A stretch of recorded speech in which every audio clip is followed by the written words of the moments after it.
Sejam muito bem-vindos, amigos queridos, para mais uma reflexão do nosso grupo de estudos espíritas Missionários da Luz. Meu nome é Lívia e hoje eu trouxe um texto muito interessante de Irmão X, psicografado por Chico Xavier, que está num livro chamado Luz Acima, que faz a gente pensar um pouquinho sobre as nossas atitudes e as nossas conversas com a espiritualidade superior quando a gente pede auxílio para a nossa vida, né? E esse texto se chama O Anjo Consertador.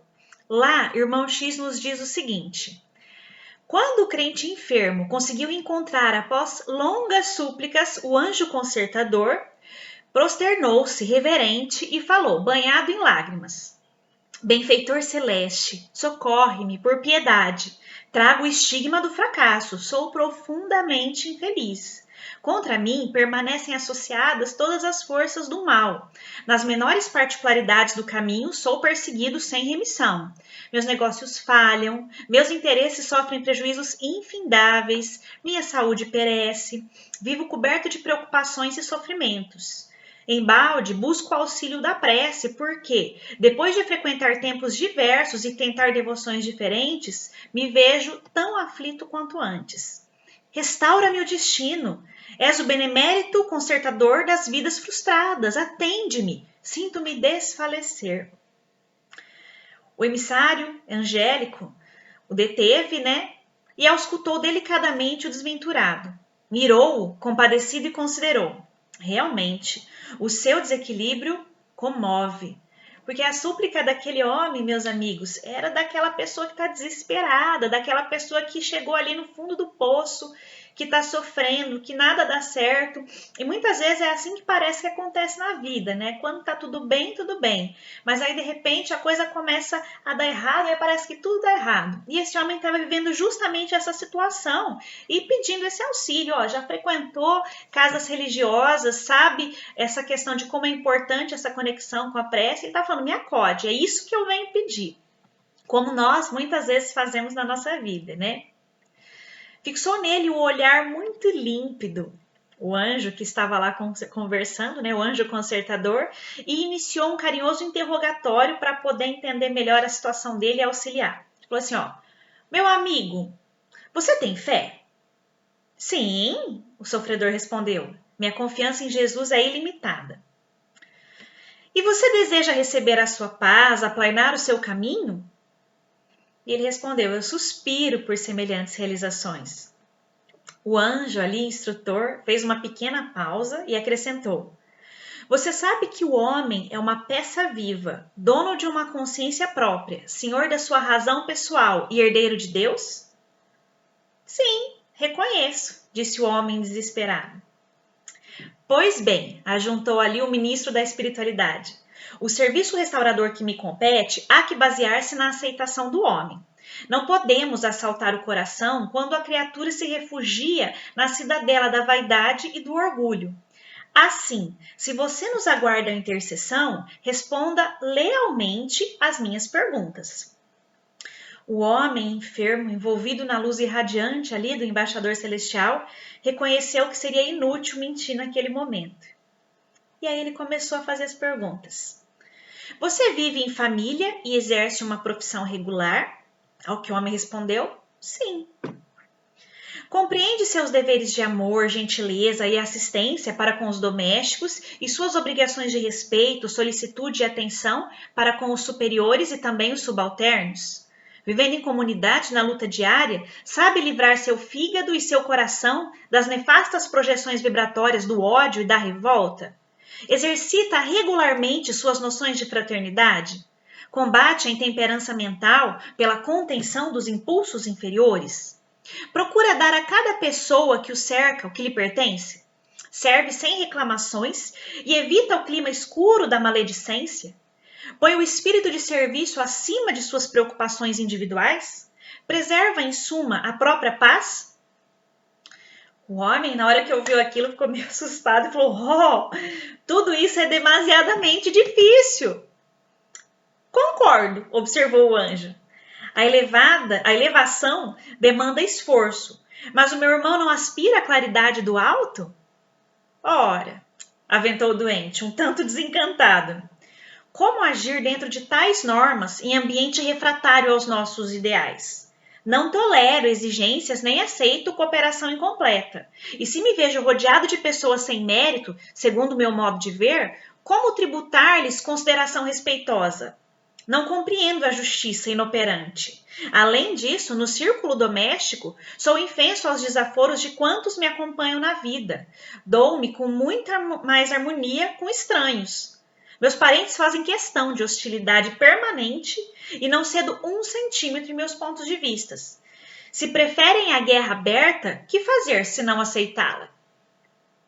O anjo ali, o mensageiro, esboçou um sorriso discreto e falou: se a sua posição no lar e no trabalho é tão perigosa, vejamos seu campo social. Busca entrosar-se com os seus semelhantes? Dedica-se a algum serviço de benemerência? Recebe os sofredores com bondade e esquece facilmente o ataque dos maus? Consegue imunizar seu cérebro e seus nervos contra a influência das forças tenebrosas? Vive com moderação para afastar a indesejável visita da inveja, exemplificando a correção para que os tentáculos da calúnia não lhe atinjam a mente? Age em tudo com prudência, justiça e solidariedade fraternal, a fim de que a despeito e a inconformação não lhe ameacem a sementeira do bem? Consagra simpatia aos infortunados, ajuda os que erram e procura descobrir o verdadeiro necessitado, contrariando por vezes as suas próprias inclinações? Sabe ser médico de si mesmo, auxiliando os conflitos do caminho para que as emissões benéficas do agradecimento o amparem e curem? Respeita os outros de modo a ser respeitado pelo maior número de pessoas? O implorante passou do desapontamento à revolta, ficou revoltado com tudo aquilo que o anjo estava falando para ele e disse: afinal, estou muito distante de tal perfeição. Impossível ser anjo entre espíritos satânicos. Se eu me mostrar simpático com os infortunados, talvez me devorem.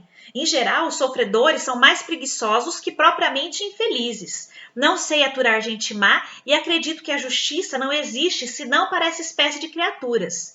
Se me não defender contra os vizinhos, acabarão por esmagar-me.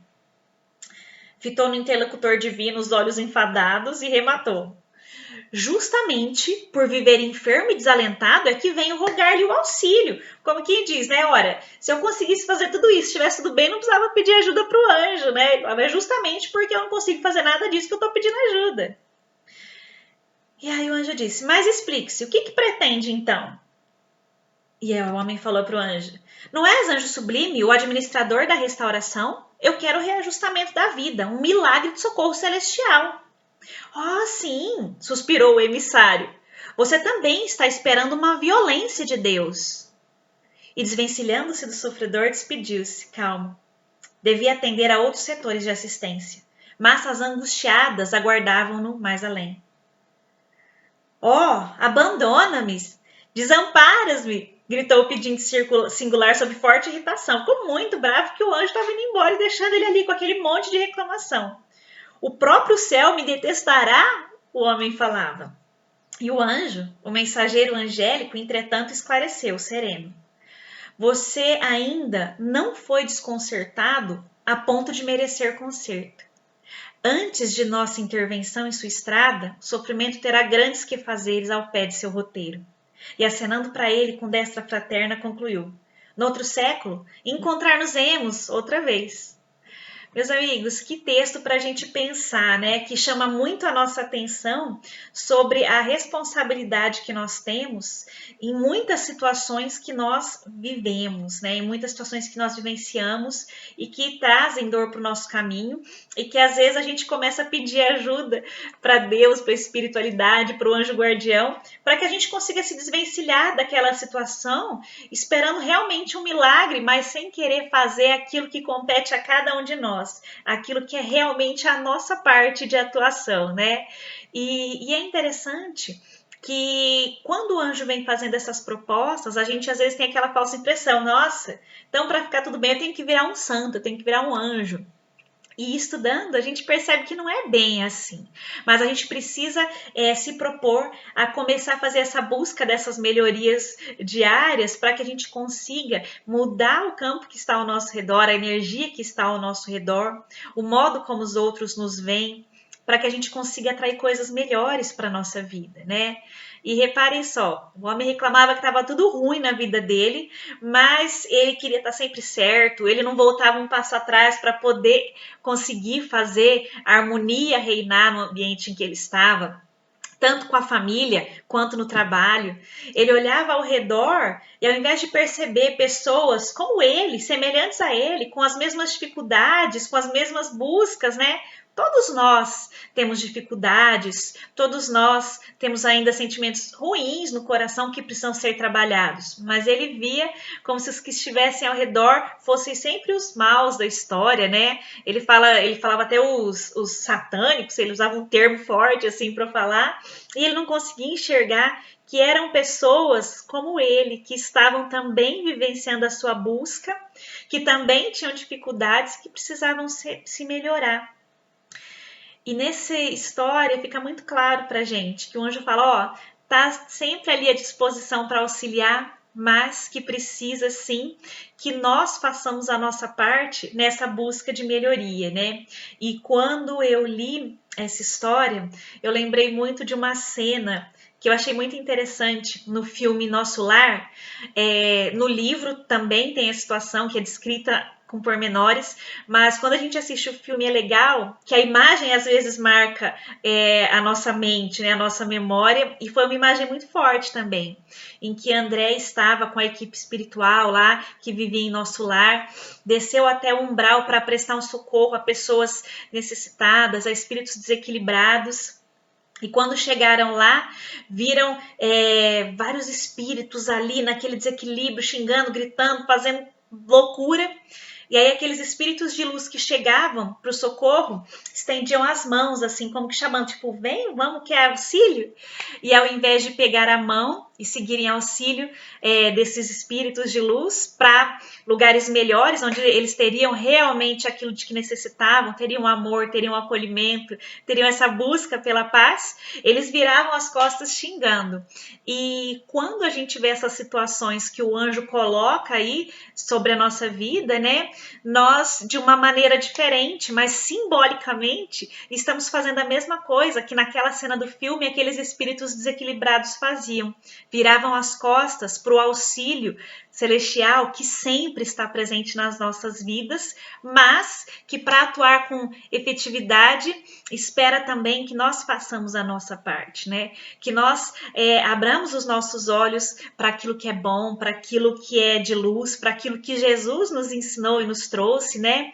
E sem que ninguém, não precisa ser santo do dia para a noite, mas eles pedem essa busca pela melhoria, né? O quanto eu estou me esforçando para me transformar, para me tornar em uma pessoa melhor. Ou eu ainda estou esperando um milagre cair do céu e fazer com que eu mude da noite para o dia.